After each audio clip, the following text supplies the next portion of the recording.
Hey there, cats and kitties. I am the Blues Man, Johnny Blues, and with this video, I'll be discussing my thoughts on episode 11 of the anime series WataMote. And this is the week of the big Firefly Light Festival. It's in full swing this week, and I'm actually really proud of Tomoko in this episode for making an effort to get involved, even though that's the thing she least wants to do. And she's trying to find excuses to kill as much time as possible. They have people putting stuff together, her class. They're getting costumes ready, they're getting pamphlets ready and signs ready to display and all this stuff. And you have these couple of girls come in with sheets that need cutting.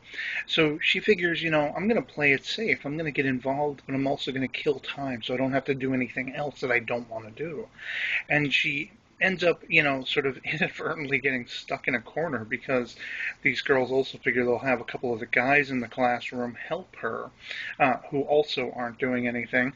And she ends up cutting her hand, and, there's a whole thing where she meets this girl. She's like the head of the sort of cultural festival council or what have you. And I feel like, this is kind of the first potential friend she might have, outside of you, her friend from middle school, who, of course, appears in this episode.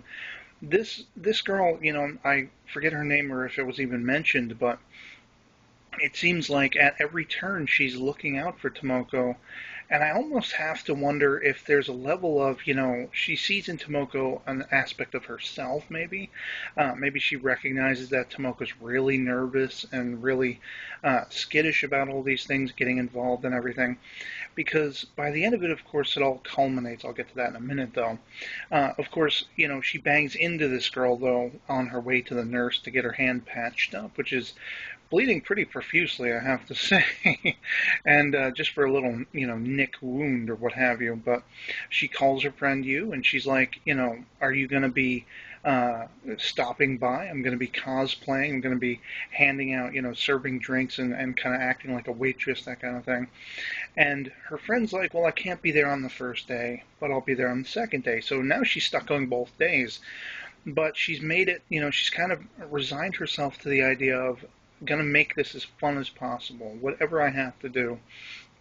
She ends up getting herself sick on day one because she eats too much of this like junk food stuff that some guy just hands her in the hallway. And again, she meets that girl, that head girl of this festival, and finally you have this awkward moment where she's like, ooh, I'm going to use this to my advantage when it comes to her friend you coming. She's going to, brag about it. This bitch is my friend. I laughed out loud when they had her fantasizing that. And, of course, she's still very awkward and very nervous about interacting with people and just walking around kind of in her own little, cloud of gloom, like sometimes we all do.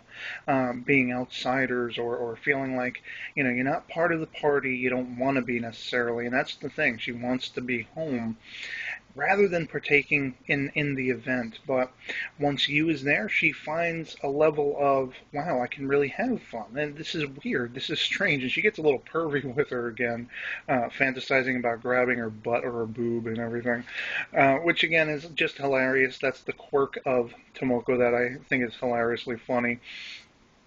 And by the end of it, you leaves after they've had some real fun, and she's kind of back under that gloom cloud. And then we, where I said it culminates, is that girl that's the head of the festival committee or what have you.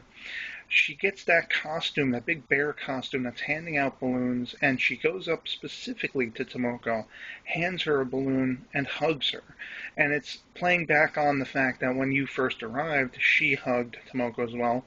And she said, that made her feel comfortable in a way. It kind of helped her feel at ease.